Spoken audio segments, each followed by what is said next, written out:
Olá, sejam bem-vindos, alunos da 7ª etapa do EJA. Que bom tê-los todos aqui conectados à nossa aula de História.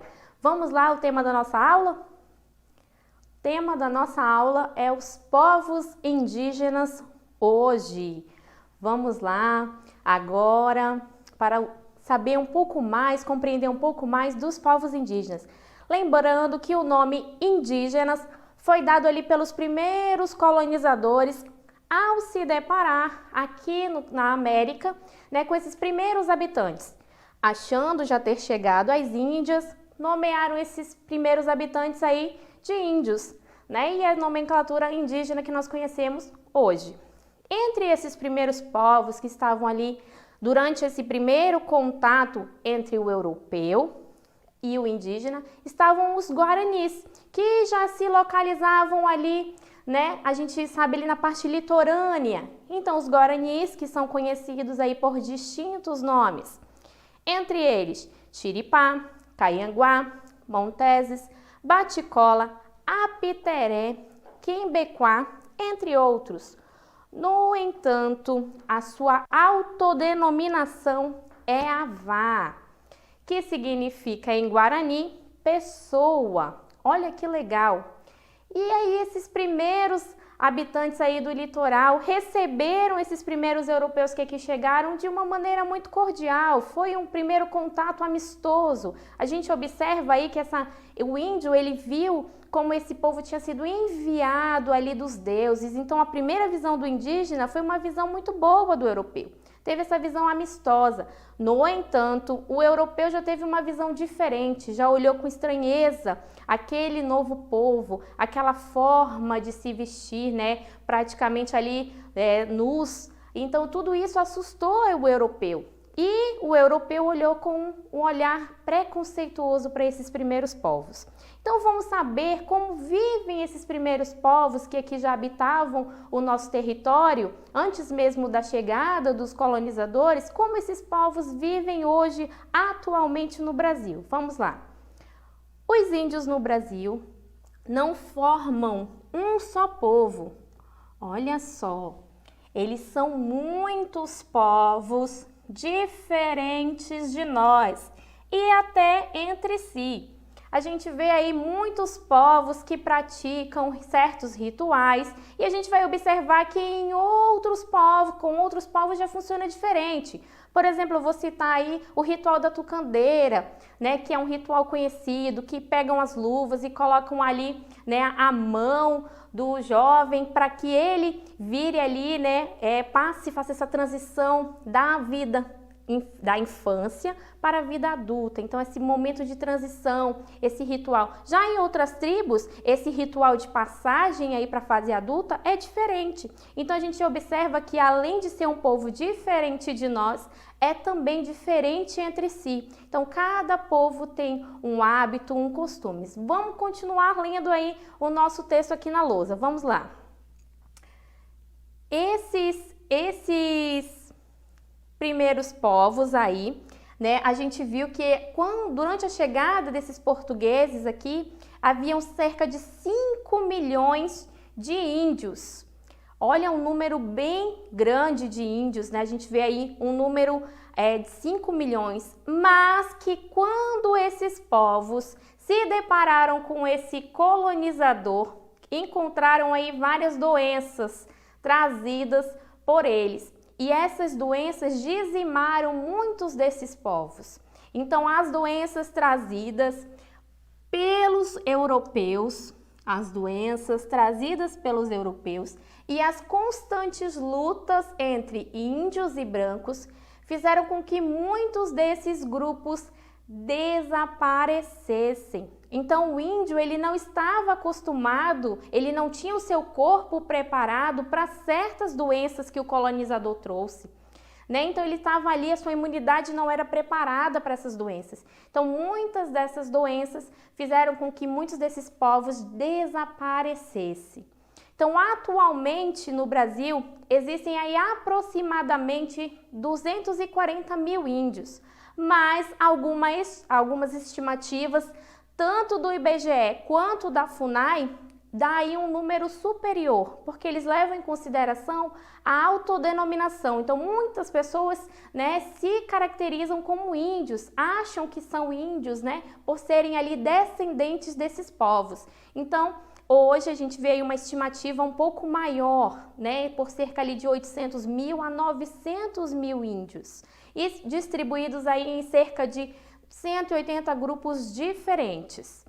Quando o primeiro navio português chegou aqui às terras que hoje são do Brasil, havia, como eu falei para vocês, cerca de 5 milhões de índios. E grande parte deles, né, povoavam ali o litoral, se encontravam na parte litorânea. Dentre esses povos, nós citamos aí os guaranis, que tiveram esse primeiro contato aí com o europeu. Então, havia aí cerca de 5 milhões de índios. Hoje a gente vê que essa estimativa é muito inferior, né?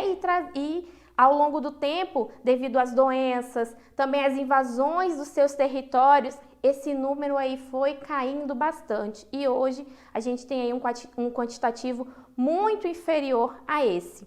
Então, quais são ali o que a gente pode colocar de semelhanças, de diferenças entre esses povos? Vamos ver as diferenças entre os indígenas.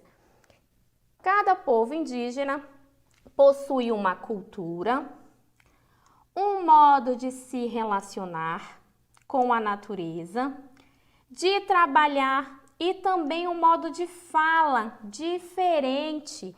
Lembra que eu falei para vocês, dei como exemplo aí o ritual da tucandeira, né, que os Saterê-Maué fazem ali, praticam, que marca ali esse rito de passagem da infância para a vida adulta do indígena. Muitos povos, outros povos não praticam esse ritual, né? O ritual de passagem para essa fase adulta é diferente. Então há diferença sim entre os indígenas. Porém, quando o europeu visualizou esses primeiros habitantes, eles achavam que era um povo só, um povo único, né? Ali ele não visualizava essa diferença entre esses povos. Mas hoje nós sabemos que há sim diferenças culturais, né? A forma de que cada tribo se relaciona com a natureza, de que cada tribo trabalha e de que cada tribo fala. Então, quanto às línguas faladas por esses índios, nós temos aí 2 troncos linguísticos principais. Entre eles nós podemos citar o tupi e o macrogé. Esses troncos linguísticos, a partir desses troncos linguísticos, vão derivar aí outros dialetos, né, que vai variar de um povo para o outro. Então, é a partir desses troncos linguísticos que vai variar aí as várias línguas faladas por cada um desses povos.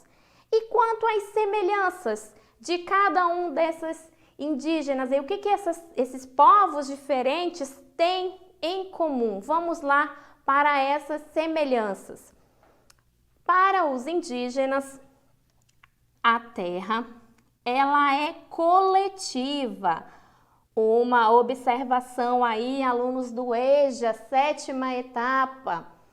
A terra para o indígena, ela é coletiva. O que isso quer dizer, professora? A terra é de todos, é para todos. Todos podem usufruir dessa terra. O índio não tem aquela relação de que a terra é minha, me pertence, como muitos de nós hoje na sociedade capitalista temos. Ah, eu tenho dinheiro, eu vou lá, eu nunca entrei nessa terra, não conheço, mas eu compro e eu tenho a posse dessa terra, né? Na nossa sociedade é assim, mas para o índio não. Para o índio isso aí não é relevante. Para o índio essa terra é de todos, ela é coletiva, ela não pertence a uma única pessoa, nem a um único grupo de pessoas. Então vamos lá voltar aí à nossa cartela. Como eu falei para vocês, a terra não pertence a uma única pessoa ou a um grupo pequeno de pessoas. A relação do índio com a terra é uma relação de intimidade. Se você for observar, em muitos dos rituais indígenas, o índio está ali de pés descalços.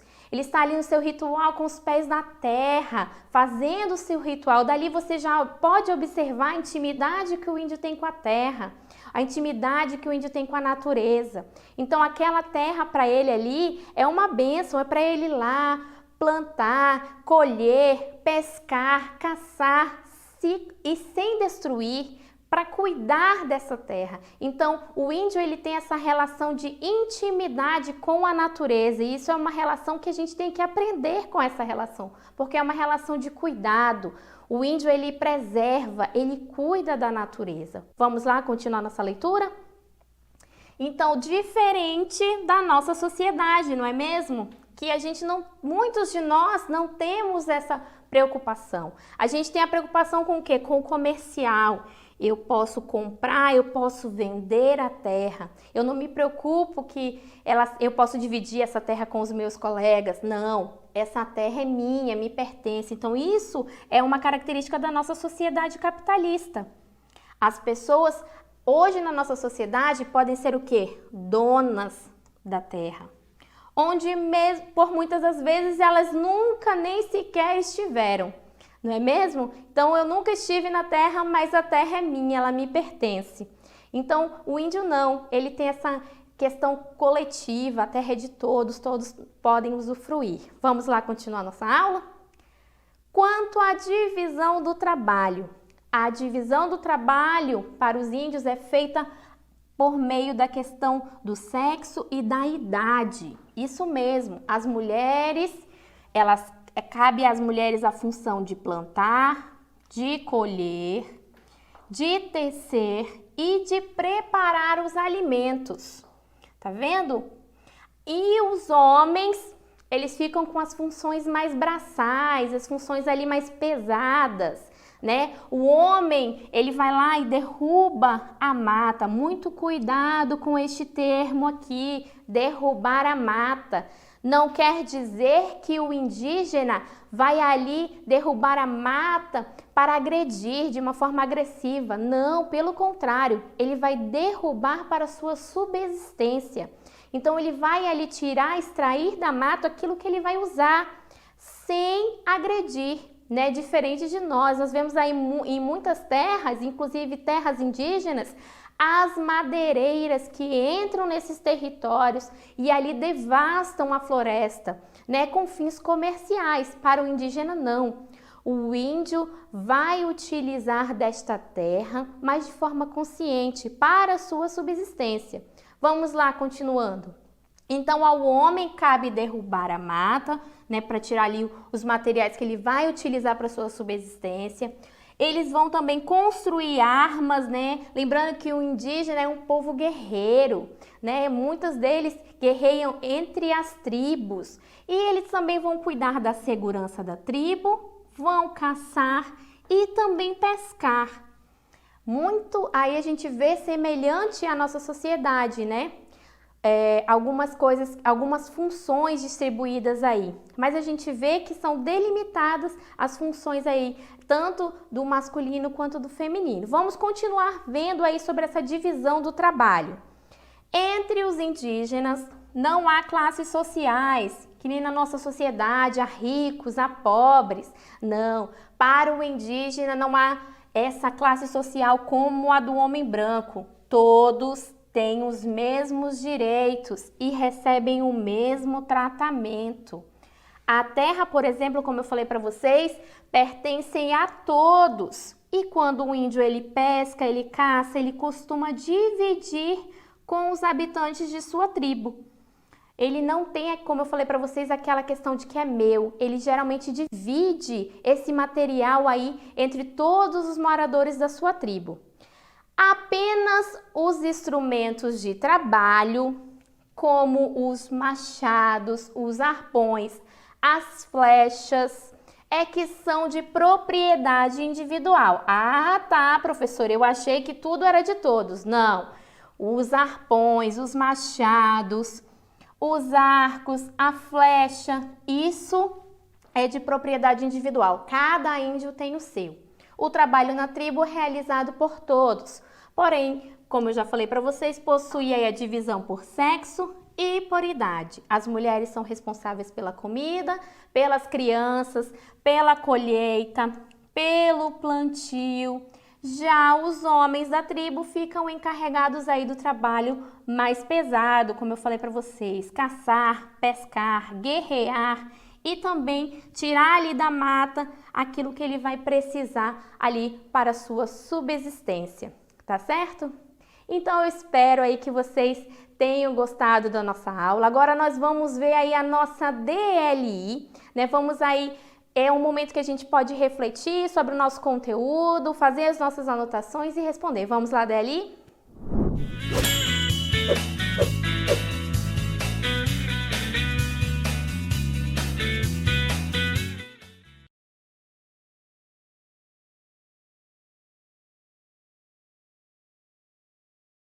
Duas questões vão ficar aí para vocês acompanharem aí, leiam com calma, de forma minuciosa o enunciado, respondam aí e daqui a pouco a gente volta. Não esqueçam de interagir conosco aí no chat. Vamos lá?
Vamos lá aí a correção da nossa DLI, vamos estar aguardando aí a participação de todos vocês no chat, respondendo a nossa questão. Vamos lá, a nossa primeira questão, vamos fazer a leitura da nossa primeira questão. De acordo com o que estudamos, comente sobre a situação dos índios no Brasil na atualidade. Então a questão ela nos pede aí a situação do índio no Brasil na atualidade. Então vamos ver aí essa é uma resposta pessoal também. Lembrando que vocês podem estar aí respondendo de maneira pessoal essa questão. Mas eu trouxe um gabarito aí para que vocês possam se basear em qual rumo vocês devem tomar aí para responder essa DLI. Vamos lá, o gabarito? Atualmente, existe no Brasil aproximadamente 240 mil índios. Lembra que eu falei para vocês que esses 240 mil índios, segundo algumas estimativas da FUNAI e também do IBGE, varia esse número aí em cerca de 800 a 900 mil indígenas, que estão distribuídos em cerca de 180 grupos diferentes. Então, cada um desses povos vive aí de maneiras diferentes, cada um possui uma cultura, um modo de se relacionar com a natureza. Lembra que eu falei para vocês que a relação do índio com a natureza é uma relação ali de intimidade, né? Uma relação de trabalhar também diferente, o seu modo de falar diferente um do outro, levando em consideração que eles derivam aí de 2 troncos linguísticos importantes, né? Quanto às línguas, falei para vocês desses principais troncos linguísticos, que são aí o quê? O Tupi e o Macro-G. Então, essas línguas indígenas hoje derivam aí do Tupi e do Macro-G. Espero que vocês tenham aí acertado essa questão, né? Espero que vocês tenham respondido, feito as anotações de vocês. Vamos lá agora ver a nossa segunda questão. Vamos lá. Descreva como funciona a divisão do trabalho nas sociedades indígenas. Também é uma resposta pessoal que vocês podem ali descrever, vocês podem ali dissertar, escrever com calma, como vocês se recordam aí, né, das minhas falas durante a nossa aula, como esses povos aí eram divididos. Eu trouxe também um gabarito aí, uma resposta para vocês terem aí um norte para se guiarem. Vamos lá ver o nosso gabarito? Vamos lá. Entre os indígenas, não há classes sociais. Lembra que eu falei para vocês, a nossa sociedade, ela é dividida, ela é hierarquizada. A gente vê ali, né, o pobre, o rico, o milionário, a gente vê ali, né, as várias classes sociais. Já para o índio, isso não existe. Não existe, somente para o homem branco existem essas classes sociais, para o indígena não. Todos têm os mesmos direitos, olha que legal, recebem os mesmos tratamentos e para eles a terra, como por exemplo, né, ali ela é coletiva, ela pertence a quê? A todos e não a uma única pessoa. Quando um índio caça, ele costuma dividir com os habitantes de sua tribo. Então ele não tem essa questão de que é meu, de pertencimento, com uma ressalva aí que eu também trouxe para vocês na nossa questão. Apenas os instrumentos de trabalho, como o machado, o arco, a flecha e os arpões, são de propriedade individual. Então, professora, não é tudo que é coletivo, quase tudo, mas esses utensílios aí, né, como o machado, o arco, a flecha, os arpões, são de propriedade individual. O trabalho na tribo é realizado por todos, né? Porém, possui aí uma divisão por sexo e por idade. Lembrando dessa divisão por sexo e por idade. As mulheres são responsáveis pelo quê? Pela comida, pelas crianças, pela colheita e pelo plantio. Já aos homens, fica aí, né? Eles ficam encarregados do trabalho mais pesado, da caça, da pesca, da guerra e também de derrubar aí as árvores. Lembrando, ressaltando, muito cuidado nesse termo derrubar a árvore. Lembrando que o índio e essa relação que ele tem de intimidade com a natureza, ele faz tudo para sua subsistência. Ele não faz aí para destruir. Muito obrigado pela presença de todos aí que são conectados à nossa aula. Foi muito bom ter todos vocês aqui. Aguardo vocês nas nossas próximas aulas. Até lá!